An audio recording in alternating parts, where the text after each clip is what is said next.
Bonjour, c'est Gilles sur boursicoté.com. Voici l'analyse technique Forex et matières premières pour cette journée du mardi 15 avril 2014.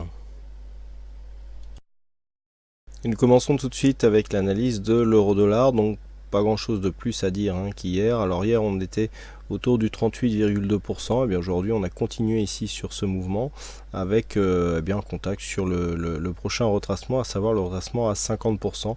1,3789, on a fait au plus bas de cette bougie 1,3794, donc au pips près on peut dire que le contact ici est effectif. Bon, on évolue toujours entre cette moyenne mobile 20 exponentielle et cette bande de Bollinger inférieure, donc pour l'instant nous sommes toujours dans une phase de consolidation.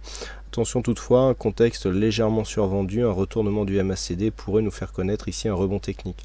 Rebond technique qui matérialiserait un possible retournement déjà sur un premier élément ici, sur une cassure haussière de cette zone des 1,3840, validé par le dépassement haussier de cette zone de point haut qui se situe à 1,3863, le plus haut de cette bougie, auquel cas ici si on arrive à dépasser cette zone, il y aurait une bonne probabilité que l'on revienne ici sur cette zone des 1,3906 et que l'on poursuive sur ce mouvement, auquel cas nous aurions une dynamique haussière ici qui serait consolidée donc et retracée sur 50% de sa tendance avant un retour de la dynamique. Ce scénario est tout à fait possible.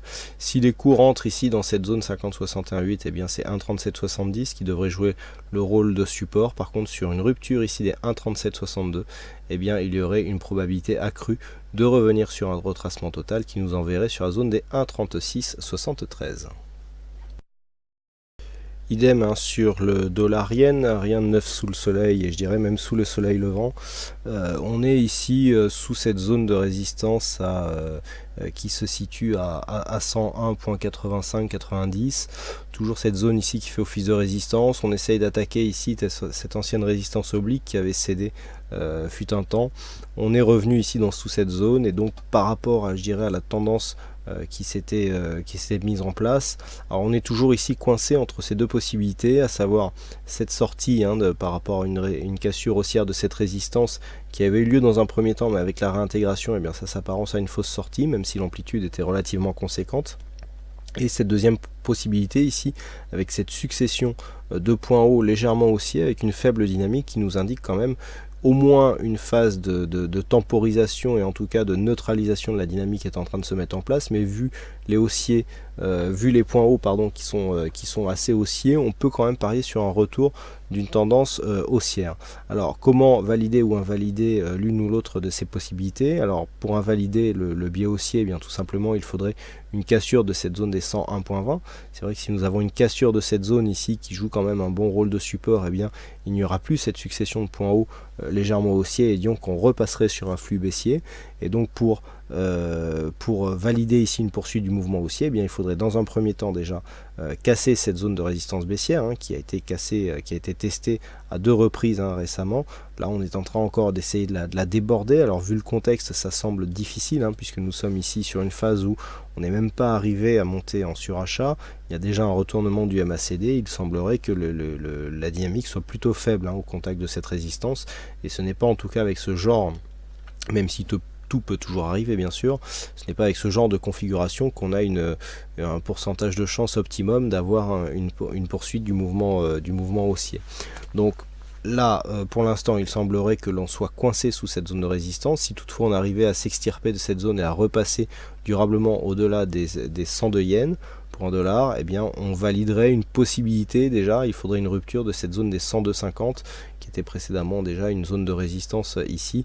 Donc il faudrait vraiment arriver à impliquer une dynamique relativement forte et puis là la validation se fera à terme, sur le moyen terme, sur une cassure haussière de cette zone des 104,13. Tant qu'on ne repasse pas au-dessus de cette zone, on ne pourra pas valider la poursuite d'un mouvement haussier, en tout cas sur l'horizon de temps moyen terme.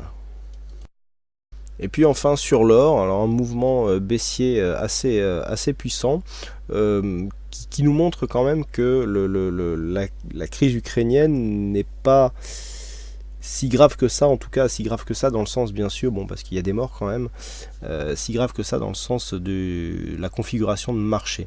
Je m'explique. En général, l'or sur les conflits a un statut de valeur refuge qui provoque en général des phases de hausse. Hein. Les investisseurs se réfugient sur cet actif qui permet un petit peu de parer à la dépréciation d'autres actifs de croissance, hein, tels que les actions ou autres. Le fait d'avoir ici une baisse dans un contexte où la crise ukrainienne semble mal partir, nous montre qu'il n'y a pas pour l'instant en tout cas une si grosse pression que ça. On a un mouvement baissier ici qui intervient, qui ressemble un peu plus à quelque chose de technique qu'à vraiment quelque chose, un mouvement, je dirais, géopolitique, donc enfin dû à la géopolitique. Là, on a un retournement de tendance. Alors, je vous avais indiqué hier que tant que nous étions ici dans cette évolution au-dessus de cette moyenne mobile 20 exponentielle, et bien que la tendance serait haussière. On n'a pas réussi à marquer un nouveau plus haut, hein. On est resté coincé ici sous les 1330 $ l'once. On est venu marquer ici un brusque mouvement baissier avec cette bougie presque totalement hors Bollinger ici, qui pour l'instant ne provoque pas de réintégration. Hein. Je vous en ai souvent parlé pour ceux qui ont participé notamment au dernier séminaire de formation sur les stratégies de trading efficaces. C'est pas sur l'or qu'on va jouer ce genre de configuration en retournement suite à phase d'exagération. L'or peut avoir des mouvements très directs et ce genre de configuration ici n'est pas rare. Autant on pourra le jouer plus facilement sur un indice que sur le forex. Bon, ça va marcher un petit peu, mais sur les matières premières, ce genre de configuration se rencontre beaucoup plus souvent et ne provoque pas ces mouvements de retournement que nous pouvons observer notamment sur les indices. Donc là ici on a quelque chose de très direct. On est venu tester ici 1290. D'un point de vue technique, ça nous place quelque part dans une poursuite du mouvement baissier qui reste un mouvement baissier de fond. Je ne vais pas vous retracer le Fibonacci. On avait vu hier que on n'avait pas encore entamé les 50% de retracement ici par rapport à cette phase de baisse. Donc on n'a pas du tout invalidé la dynamique qui a été créée par ce mouvement. Et lorsqu'on se place ici dans un mouvement plus, je dirais, plus global, le fait d'avoir ici cette phase de baisse donc qui casse des points bas, en tout cas une dynamique haussière, avec ici un petit rebond technique et qui débouche ici sur une phase de baisse relativement dynamique, peut faire craindre ici une cassure de cette zone des 1277 $ l'once, hein, puisqu'il s'agit ici de cette zone de point bas, pour venir valider l'objectif qui reste toujours valide. Hein. C'est pas parce qu'on a marqué un rebond technique que je l'ai effacé. Vous voyez que ce report d'amplitude, hein, que nous avions tracé ici et qui était valable suite à la cassure de cette zone des 1308 $ l'once, eh bien est toujours valide avec un objectif ici autour de 1232 $ l'once. Si on vient casser ici cette phase, on peut le faire aussi avec les extensions de Fibonacci. Hein, si on considère que nous avons ici nos extrêmes, eh bien on valide une extension de Fibonacci et vous voyez que l'objectif de cassure se situe à 1245 $ l'once. On a 1240 ensuite comme zone horizontale et 1232 comme objectif ici sur un report d'amplitude.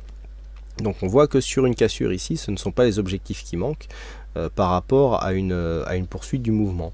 Et puis il y a toujours ce retracement de Fibonacci ici qui a pour référence ici l'intégralité de ce mouvement haussier qui avait provoqué la cassure ici de cette tendance moyen-long terme.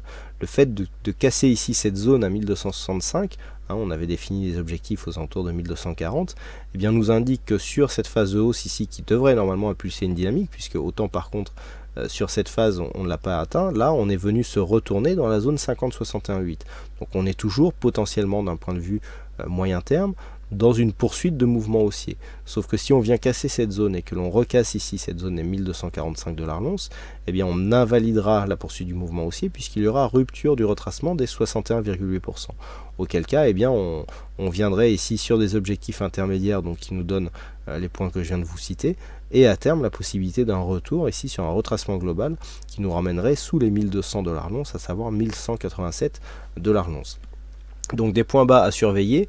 Le premier point à surveiller donc par rapport à tous les scénarios que je viens de vous énoncer, eh bien c'est cette zone de point bas qui se trouve ici à 1277,6 $ l'once.